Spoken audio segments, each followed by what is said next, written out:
What's up? Welcome to another brand new episode, number two, I guess, of Marvel Schmarvel, the special movie Schmovie child series. Yes. If movie Schmovie's the parent, we're gonna have hopefully maybe in time lots of children.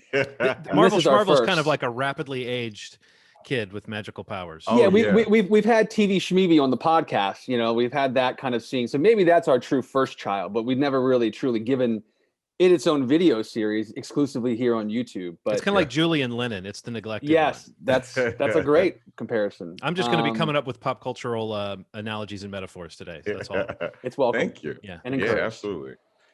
So good, Ronald. You wanted to start off the show with a couple mentions from the Twitter feed. Yeah, man. So we started getting a little more active on social media, man. We're being a lot more active on our Twitter in particular. And what we're going to start to do is put up a weekly question. Our first question went up last week, which was, who the heck is helping Wanda in the Hex in Wandavision? So we got 16 votes, and we actually had some contributors. Topher Oven and Blue Sox Rambler, Amanda McGuire, and Topher. Topher and I go back. We go way back to the days of when I worked at the fruit store. My good friend, it's his friend. So, thank you for contributing, Topher. Does anybody know Amanda? Yeah, actually, she's actually works with me. Yeah. Oh, cool. So yeah, we work in different departments, but my buddy Dak, who I work with in my department, Dak, hello. Good friends with her, and they have. We always have movie conversations, comic conversations. Hasn't she come to a screening or two? Because I swear I met her, or maybe we connected online because she interacted on a movie Schmovie post or something like that. I think that might be be where I know the name. Probably that. Yeah, she definitely is a supporter of movie Schmovie. But yeah, her and Dak, that's how I know her, through Dak, and she works at Random House or Penguin Random House with me.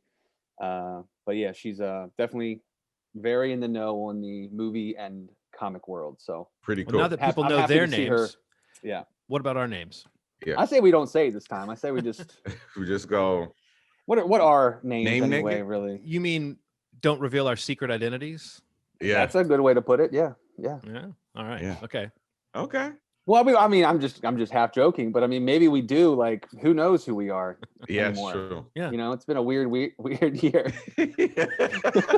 A weird week/year. Yeah. It got really deep. Yeah. I've had to reevaluate who I am as a person because of COVID. So that's. And I just combined the words week and year into weird. So that's where we're at. That's what it feels like. A weird. It's pretty weird around here. Right. That's accurate. So the two of them actually have theories that I'm going to share. So Amanda says, wild speculation here, but I think Pietro is actually someone that Wanda is projecting her brother-in-law onto, which is Hawkeye. That's very interesting. And he's been in the deep end from grief himself. I think Wanda calling for her brother opened the chance for him to get into the Hex and try to help. So she thinks it's Hawkeye. That's interesting. And then Topher says, so Agnes may not be fully in the driver's seat, but she's definitely a confident backseat driver. Although the passenger seat is probably saved from Pietro. Oh my God. So there's some theories there. And, so that was last week. That was based on. That was last week, yeah. Before episode 7 aired. And now episode 7 aired. So how you guys feeling fresh off of this episode drop? A lot of reveals. It was a very big episode in terms of plot, in terms of advancing things, addressing things that have been mysterious up till now, that honestly at the end of the episode, there's not a whole lot that feels quite as painfully mysterious. There's a few whys and wherefores that I'm wondering about now. Exactly. And I'm starting to picture the end game and not the end game, but the end game. Of this show and what they're going to do in 2 more episodes, and starting to see how it might connect to other things. So in a weird way, it kind of feels like a lot of the steam got let out of the narrative this week or last week going into this week. But it kind of felt like the other shoe dropping. I mean, the biggest reveal that I guess we'll talk about in a second was something that a lot of people have pretty much guessed all along, because just economy of characters. You look around at who's cast and what roles start to seem important. And we were saying last time, if they're going to have a villain, it's got to be somebody that they've been setting up. It can't just be a new character. And then, that's kind of what part of what this episode did. So yeah. I feel like it's funny because like I watched it last night with Aaron and my friends that live out in Arizona. We all watched it together, and I could almost tell that like as an episode of this series, it seemed like not the most interesting episode. Like it seemed like there was like a bit of like, I don't know, I don't want to say they were checked out. Like I was kind of watching my friends and my wife watched it. I was very curious because I kind of had a feeling where it was going. But as an episode in this series, not in the story or what we find out at the end or the spoiler that we'll get into in a moment here, but like while I really like the the Office, Modern Family, Arrested Development, like breaking that fourth wall kind of approach of the episode, I found a lot of that to be pretty funny actually. Yeah. It did seem beyond getting to this like information dump or like the reveal at the end. Yes. It did seem like the episode was a little bit kind of like the first two, like a little more just like there, like a little not bloated, but like not a lot happening. See, I think a lot more happened in the first two than happened in this episode. Like I think this I think this was the weakest episode of the season thus far, honestly. That's what I'm getting to is that like I do think like in terms of momentum, you get into this 7th episode, which is kind of viewed as like the beginning of the 3rd act of this season. It does seem like, hopefully we get to more excitement, more stuff, in the penultimate episode and even the finale. But yeah, I mean, I guess, like when I'm getting people to watch the show, like Aaron and like I said before on our podcast, like her father was into it. Like some people couldn't get past those first 2 episodes because it was kind of like, what is this show doing, or what is it supposed to be? Is it just this like decade type of sitcom thing each episode? And I guess that's kind of what I meant, is that like, it seemed like they were not as checked into this episode. And I was into it. Like I do agree that it seemed like the least interesting episode of the season so far. Beyond just the angle of the type of show it's kind of like mocking. Yeah. But when you get into those final 5 minutes though, that's those last 5 minutes of the episode are, I thought, really exciting and like really really all you really need to get from the episode, I guess. Yeah. What about you, Ronald? Yeah, I mean, I do think we have a pacing problem with this episode. I'm a little afraid that we're gonna get a lot of exposition dump in the last 2, because this felt like kind of one of those things. Now, I do think they played with stuff a little more than I would have expected. Like, for example, I guess when we get into the episode, I'll say something about it. But go ahead, John. I was gonna. Oh no, it sounds like we were all kind of circling a similar point, which is that this episode was lacking something that other episodes had. And I would just say, Steve, just to kind of double back to my point about the first 2 episodes, is that I felt like in those first 2 episodes, they made really great use of the sitcom tropes that they were lampooning. They wrote an episode that actually felt like an old sitcom and then actually had this kind of unsettling overlay of what's happening. And it was an effective, almost like Twilight Zone episode, almost a self-contained thing. If they'd just done one shot of this, you could have spent one episode and say, what kind of weird alternate reality are Wanda and Vision trapped in? It's a 50s sitcom. They did a great job with that. I think each time they've gone into one of these sitcom parodies, they've generally, unless I'm misremembering, I feel like episode to episode, they've made some kind of use of the sitcom format that felt kind of unsettling. Yeah. This time, I think the conceit of this is a show that's kind of breaking the fourth wall. It's got formal things that are going on, interestingly, that are like, okay, breaking the fourth wall suddenly becomes a really promising episode. But I think outside of that notion that breaking the fourth wall in this case means Wanda is having a monologue into the camera, like I heard that off-camera voice and kind of knew who it was. I think a lot of people, again, I don't think anybody was like totally floored at who was revealed to be the villain at the end of this episode. But when I was wondering who Wanda was talking to, it was more interesting to me than picturing yet another kind of villain who's like, I've been here all along. I mean, again, it's a funny joke. And the way that was revealed was actually one of the most formally interesting things they did, because it was like an alternate theme song for a show. I love that. But I think that the show became less formally interesting. Like this was an episode that started to feel like kind of TV level MCU, because you have like someone getting a suit put on in a way that felt like it was shot to be impressive, but it actually felt kind of weird and low rent. And then that little vehicle rolling out, it just felt like this is the TV version of MCU. Not quite the same as the other shows that Netflix had years ago, but it still felt something more TV-ish. And then there's a scene like in the basement of the villain's house later that felt like something from like WB 1998, which again could be something they're trying to do on purpose. But I would say that the sitcom parody, I don't know if they were, Ronald. Actually, I was kind of kidding. So? I don't think that was meant to look cheap and lame. That scene in the house where like the villain walks out and says, "It's true, it was me." It just felt very kind of stale compared to what the show's been doing. But I do think that that idea of let's see what I mean, it's almost like they were showing you that the form of the modern sitcom with the talking to the camera is almost less formed in a strange way than classic sitcom writing used to be, because I found myself going, is this subtly a knock on that kind of form of sitcom? Or because it felt to me more slapdash. It felt like they didn't have much to do with that, like The Office or Modern Family, outside of a couple things that were funny, like the idea of breaking the fourth wall. And then her delivery of some of the lines was this kind of tossed off sarcastic delivery that felt like she was doing a style of acting that we're seeing all over the place today. But I felt like there was just the stuff with the kids and Vision and Darcy. It just felt kind of a little flaccid to me. I actually think that's a part of it. So the beginning, so a lot of the times with these TV shows that have happened, you know, the intro has matched the actual show. So the beginning that we have is comparatively, I mean, the internet's kind of pointed this out, happy endings, which is not the same as the talk to the camera sort of thing. So I think that there's some this is the start of some fragmentation of the message. Like the TV show theme in the beginning is not matching the tone of the show.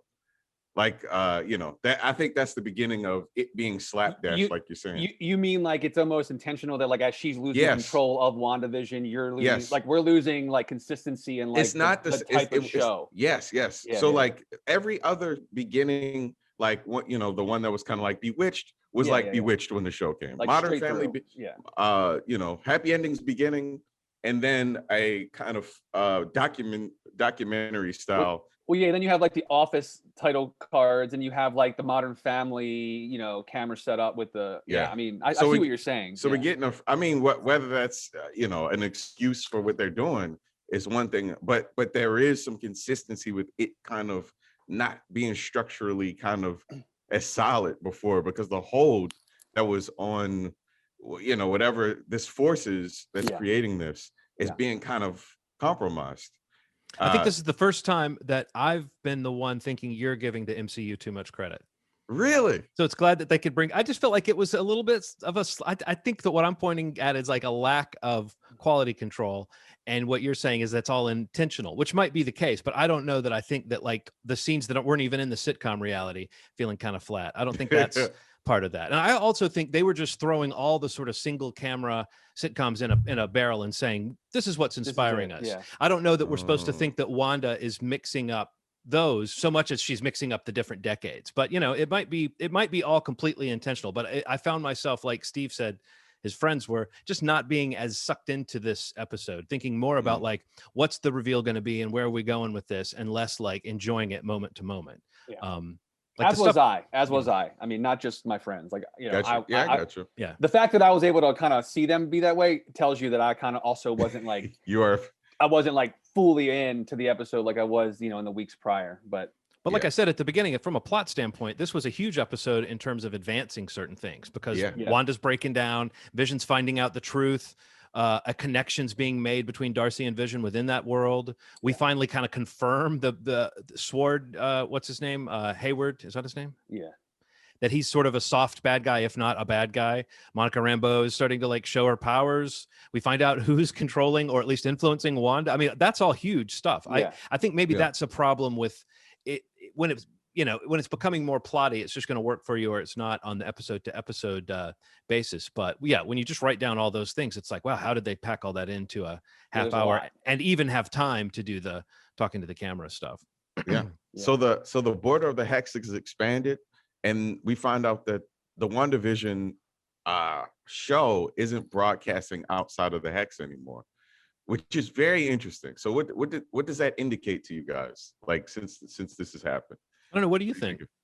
I mean, I'm gathering that whatever force, I guess we will reveal that in a second. Whatever force is in control, or like, you know, has some hand in helping Wanda use this power for good, or whatever it is, or whatever the idea is that this person has, that it is affecting Wanda's strength of her ability to broadcast the show. So she's being weakened in a way. And I think that the commercial that we saw with the guy trying to open up the little kid trying to open up the Yo Magic, I think that's what's happening to her. I think she's slowly being drained. And that seems to be a thing. And this week it was for an antidepressant, the ad. Yes. And so that was another thing that was very much on the nose, but seemingly an antidepressant, but on the nose of what the show seems to be about, which is her processing grief. Yeah. Nexus, right? Nexus is the name of the meds. I don't remember. Yeah. Yeah. It was like the antidepressant, like yeah, kind of make your own reality kind of thing. Like, yeah. So very much. Nexus is the name of this medicine, this antidepressant that she was given. So anybody that is familiar with Scarlet Witch knows that she is a Nexus, which is basically a constant in all sort of timelines. So like, you know, past, present, future, she's always there. She's a constant. She is the Nexus.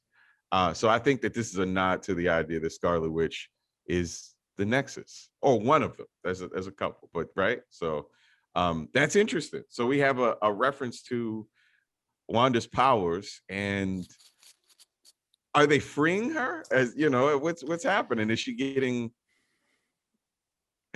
I mean, it's not really that clear. It only seems like with 2 episodes left, there's not a whole lot of time to pull a twistaroo on a twistaroo. So we have to imagine that the real meat of where we're going is finding out what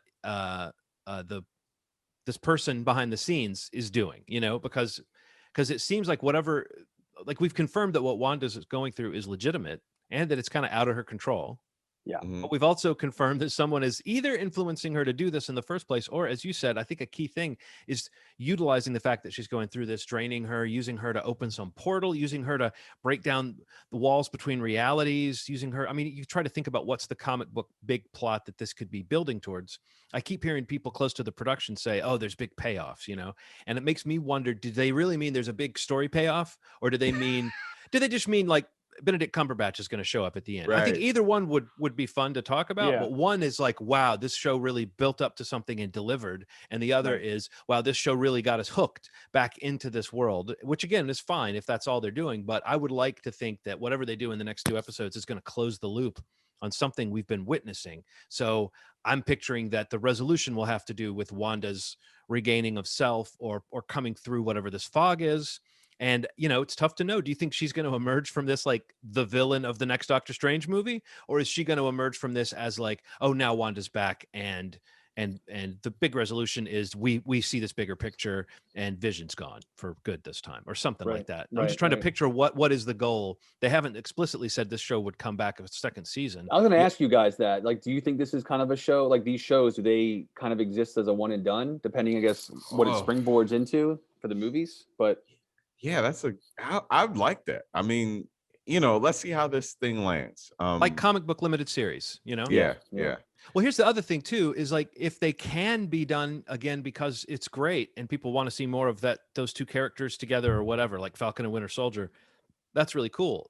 This show feels like it was conceived in a way that could be a one and done. It's almost like knowing if there's more story to tell is actually a spoiler in a way. So I would think like, surely they'll see the way people respond to these shows and start, you know, they have ways of recycling the shows without repeating exactly what the seasons are. But if the name WandaVision becomes valuable, then yeah, you know, they're going to use that as WandaVision's coming back, or season 2, or however they can spin it. So yeah. Have they announced about any of them though, Steve? I mean, has anybody heard any news about season 2 for any of these? Nothing. No, just as of now, it's like there's just a season. You know, unlike things like Mandalorian, like where they were talking season 2 pretty early on, or 2 and 3 or whatever it was. But yeah, and you know, that's kind of like Marvel though. Like I think they, with this stuff, they're kind of like the shows, at least they've announced a lot of shows, but nothing like in terms of the lifespan of these shows. So maybe it's a wait and see kind of thing, like what Rana was saying. Yeah. So let's get into the big reveal. You know, the kind of the big whatever you want to call it. Like we've kind of beaten around the bush a little bit, but this is a spoiler episode, obviously. So if you haven't seen the full episode, or if you're kind of just catching up with our show here, kind of tune out now. But break it down. What happened? Agnes is Agatha Harkness. Remember on Sesame Street when they would have the two halves of the word come together? Yeah.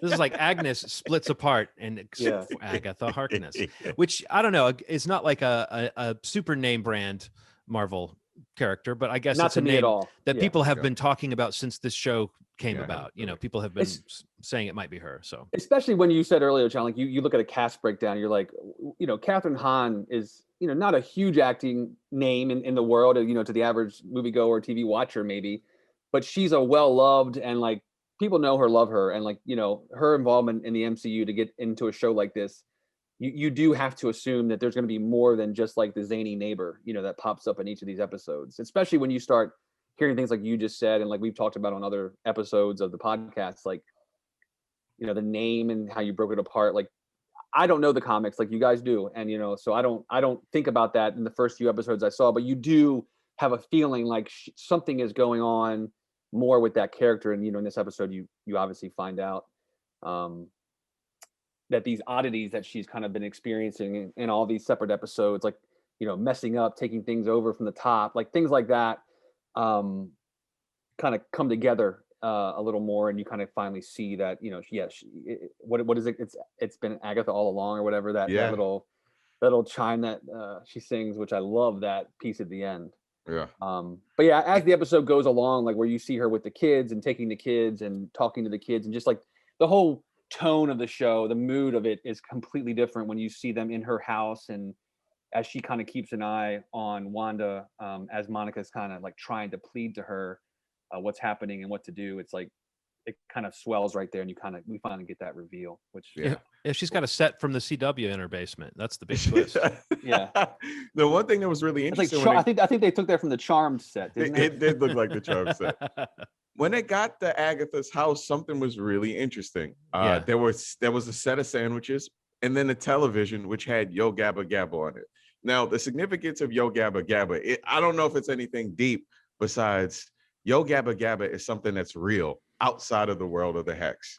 So everything that we've seen up until this point has been, you know, a version of Wanda's world, but we're seeing Yo Gabba Gabba on the show, real thing. I think it confirms something different. I think it confirms that this is another enchanted television show coming from a different Hex, and it hints at an epic crossover event. That would be means that DJ Lance Rock is now canon in the MCU. Oh, that would be so good.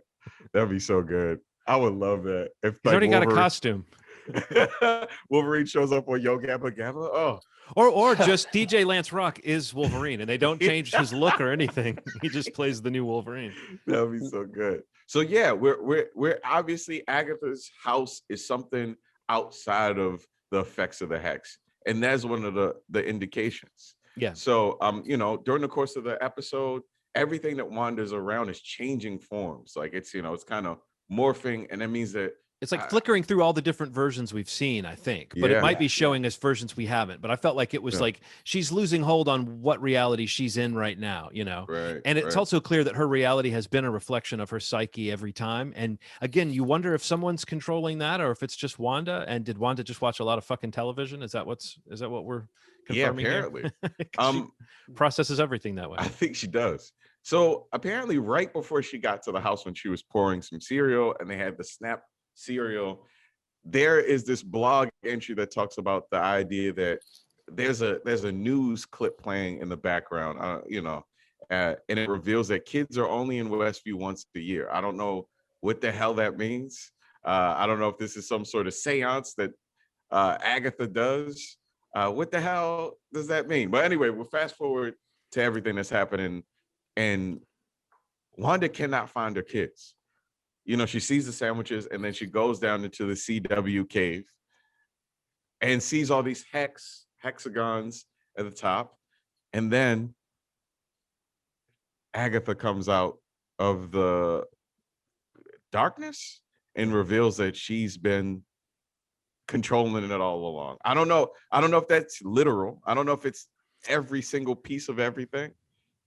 Yeah. What do you think? What do you think, John? I mean, I just feel You like look- it's like it might be that simple, and we're just, like I said, we're just going to find out what she's doing in the next episode, and then we're going to see how they stop her in the one after that. You know, that might be the only runway they have left, you know, to tell that story.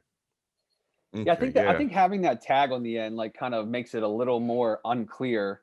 You know, I don't know if that's intentional to kind of like keep the mystery of like maybe something else is going on, but like, you know, the whole showing her in all these scenes that like something kind of went off or something was a little weird or different, and her hand in it or her manipulation of it is I think it like doesn't make it as clear, kind of like with, you know, uncertainty, like you're saying, John. But it's just like, but it is kind of cool to kind of see her character, you know, to see the perspective from that character's point of view in all these scenes that we've already seen play out from the perspective of Vision or Wanda or whoever we were watching that scene with.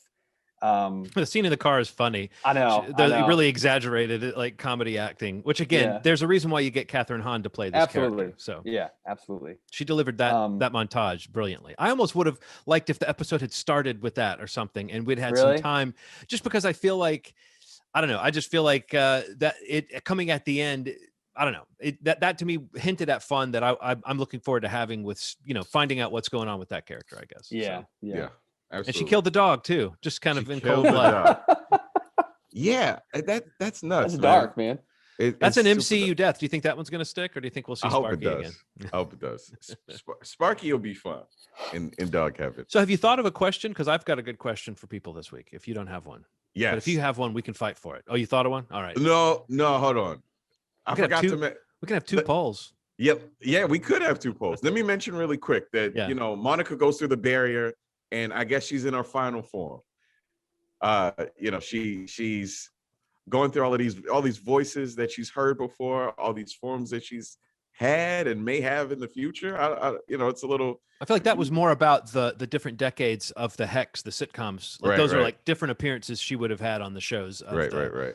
That, you know, that's being projected within that. But yes, but that was still a really cool visual, and that was one of the, like, that was an example of where the show really did look kind of interesting. You know, sometimes the effects are only okay on this show, but that was I thought a cool sequence. That's pretty cool. So, you know, the revelation that Monica can now also see the Hex a little differently than everybody else. So yeah, that's kind of in a nutshell some of the things that have kind of occurred. I have a question for you, Ronald. So what does that mean? What is the importance of that? And what is the implication for that character? Well, it looks like she can go through this barrier unscathed. That's very important, because everybody goes through it and is kind of transformed in some way. We saw this vehicle that she was going to use turn into a half truck as it was trying to go in, and she's the only one that could kind of. I think what this means is that her powers are formidable against Scarlet Witch. Yeah. You know, I think that's what they're trying to say. That's like the shorthand there. But in terms of literally what's going on there is she's either special in that she's gone through the barrier a couple extra times, and she's got the mutations that will kind of protect her from the effects. But the fact that she was able to go through and kind of keep her memories and keep her personality is almost as significant as the fact that she's like glowing, has a power, glowing eyes and has a power. Just the fact that she sees through it. And I think what she was seeing was Wanda's hold like wobbling when she saw the weird visuals, and then once she kind of got situated, it's like, you know, she was able to then see the world as it's meant to be projected. So it's almost like when her powers are engaged, she is capable of you know, perceiving I should say, things that she can't otherwise. So cool. Cool. So quick, I just want to give a quick notice to Pietro. We didn't really get any new information. Are you taking it that he's just a total projection of Agatha, or is it that he is still being manipulated somehow? And then the question of why he looks like a different version of the character. Did you guys watch through the credits? Yes. Yeah. Okay. Yes. Yeah. So, you know, as Monica goes through the barrier to save her friend Wanda, she goes to the basement, and then she turns around. Pietro. Why am I saying it like this? Pietro. Or Pietro. Pietro. Yeah, Pietro. You make me self-conscious about it, but it's Pietro. I don't know. Is there to stop her. And then it cuts to the credits. Yeah. So, you know, we saw in the reveal that Agatha did that Pietro was in front of the house with some purple haze behind him. does that mean that he was materialized through her, or is Pietro being controlled by Agatha? Did Wanda make him materialize, and then Agatha controlled him? Yes, I guess there's a lot to So I guess, that's kind of a summary of everything that's happened. So I guess we can each ask a question. And what the hell are you wondering after this? What's your question, John? Oh, my question was one for the listeners, not like that. I don't really have any questions that aren't obvious. I just want to know what the deal is with like the plan. What's Agatha's plan now that we know she's someone with a plan? And then also like, is that it? That's really what I expect to find out in the next 2 episodes, because I don't know if I don't know if there's going to be a person behind her, or if it's going to be more like she's connected to something big. But my question to the listeners would just be, what was your favorite sitcom decade? I don't know if we'll get another sitcom pastiche at this point, but I'd be curious to know what people liked, which decade people enjoyed the most. That's a good question. Steve, you have any questions? Not for the poll, but I would say just in general. Yeah, let me think here. I did have a question and I just lost it. Thinking about my favorite decade. Thanks, John. That's what I do. Come back to me and let me think of this real quick. Go ahead. What's your question, Ronald? Are the kids real? Are the kids, was this creation by Agatha? Were the kids created by Agatha, or were they created by Wanda? I know that's a weird question, but something about, I don't know, like, I'm not quite sure the origins of these kids. Like, I know that it appeared that she made them, but like something.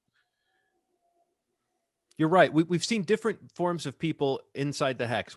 Vision seems to be a resuscitated robot.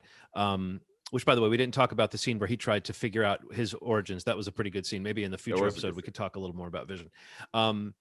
We've seen Monica Rambeau come in and hold on to her memories. We've seen people who seem like they existed before Wanda, and now they've been corrupted by it. But yeah, the idea of these kids coming into being inside the Hex, it's true. We don't know if they are real kids that have just been accelerated by the Hex, or if they are completely figments or projections. Yeah. Who knows? That's a good question. I like that question. I was wondering that myself. But I was wondering, so there was a lot of talk about last week's episode about her comment about like going to see the astrophysicist or whatever it was. Yeah. And so just, this is probably easy to answer, but I've seen some people still wondering, like, we saw that character, right? I don't think so. We didn't see that character. Okay.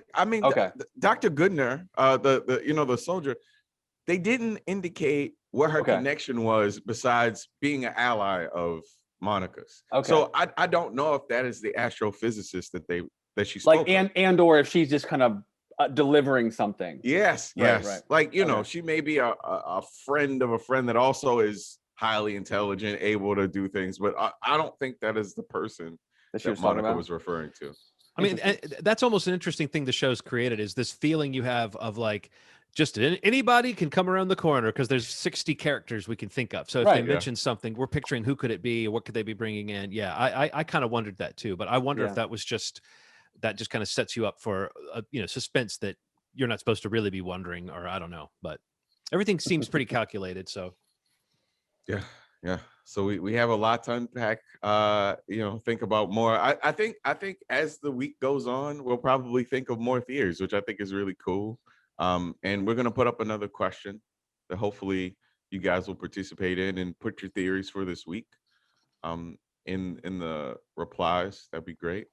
I actually wanted to mention real quick, one of the listeners that you picked earlier, Amanda, I couldn't remember the name of her podcast. I wanted to mention it for her. Sure. She has a podcast called Introverts Night Out that I know cool. She posts about a lot. So if you want to check that out.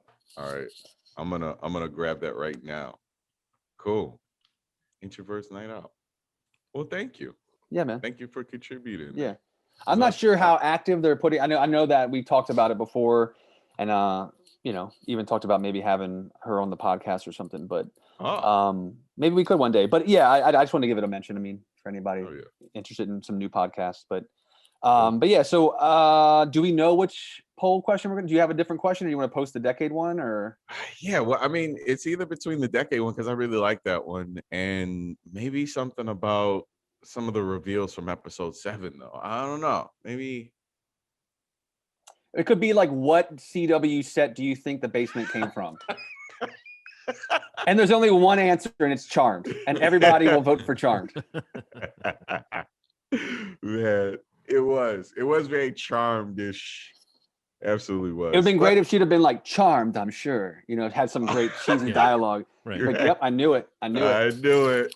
It was Charmed all along. That would be crazy if it was within the world of Charmed. She's a huge Charmed fan. You mean we might get to see DJ Lance Rock go up against Alyssa Milano? I mean, honestly, I have fanfic about that. Always down. Yeah. Between that and Double Dragon, Alyssa Milano is. Is it called slash fic if it's horny? Is that what they call it? I think it's called slash fic. I have no idea. All right, so is that going to wrap it up? Are we good? I think so. We got 2 episodes left. Yeah. And then we jump over to Falcon and Winter Soldier. I think we get a break, and then it's like only like a week or 2, right? Yeah, I think it's just one week off. Yeah. That's a good idea though. Just kind of let it simmer. Let everybody decide how they feel about WandaVision, and maybe that's the week they announce the season 2. Maybe. Who knows? Yeah. Maybe. I have to ask Feige. I got him one. Or a spinoff. Speed dial. Yeah, I'm picturing an old-timey phone, like office phone, with like Feige's actually written on the little sticker that's put under next to one of the speed dial buttons. Yeah, got the button with the little plastic cover over it so the paper doesn't slide out. I got you. And he picks up the phone, Stevie, baby. Yeah. How you doing? We're waiting for you to call me. Stevie, when are you guys about to post Marvel Schmarvel? Funny you should ask. Yeah. And he's like, I love that shit. He gets people around him to chant "I love that shit" with him, and they don't even know what they're chanting for because they're afraid of him. They just do it. You just do it. All right, cool. Well, that'll wrap up the second episode of Marvel Schmarvel. You can the podcast that we have, that this is kind of an offshoot of, again, is Movie Schmovie. This is a Movie Schmovie presents special type of series that we have here on YouTube. But movieschmovie.com, pod.link/Movie Schmovie is a great landing page if you want to check out the podcast. It's refreshed pretty in real time, and it's just a really nice looking site that we usually kind of recommend people check out if you want to just listen on the web. You don't necessarily need to subscribe. Yeah, it's slick. It's a good word. Yeah. And we'll be back next Saturday with more conversations about episode 8. Hopefully there's a lot more to talk about, and maybe some new theories, or some theories are confirmed or put to rest, or we can kind of move on and talk more. Because it's like always like that penultimate episode, something big happened. So it's like I'm excited to see what that is in this one, and we'll see. We'll see soon. So, do you guys have anything else you want to mention? Anything, Ronald? Do you want to mention the Twitter handle and make sure people have that? Yes. It is twitter.com/movieschmovie, instagram.com/movieschmovie, facebook.com/movieschmovie. You could reach us in all of those things, and you could also rate us on damn iTunes. If you look at that, give them so many options. You can actually also, if you're watching this where it only exists on YouTube, you can subscribe to this channel. Absolutely. You can thumbs up the video and leave some comments on this one so that we can kind of interact with you here as well, because this is kind of its own little thing. Absolutely. And it would help our YouTube algorithm. Let's all thumbs up at the same time. This will make for a nice screenshot. Okay, we got it. And cut. All right, guys. Hey, it's been good talking to you guys about WandaVision, episode 7, Marvel Schmovie. Marvel Schmarvel, Movie Schmovie presents Marvel Schmarvel. Say that 5 times fast. And listen to this. Listen to this. As always, you're our Aunt May. Come on. Everyone, just pull it different every time. All right, guys. I'll check you later.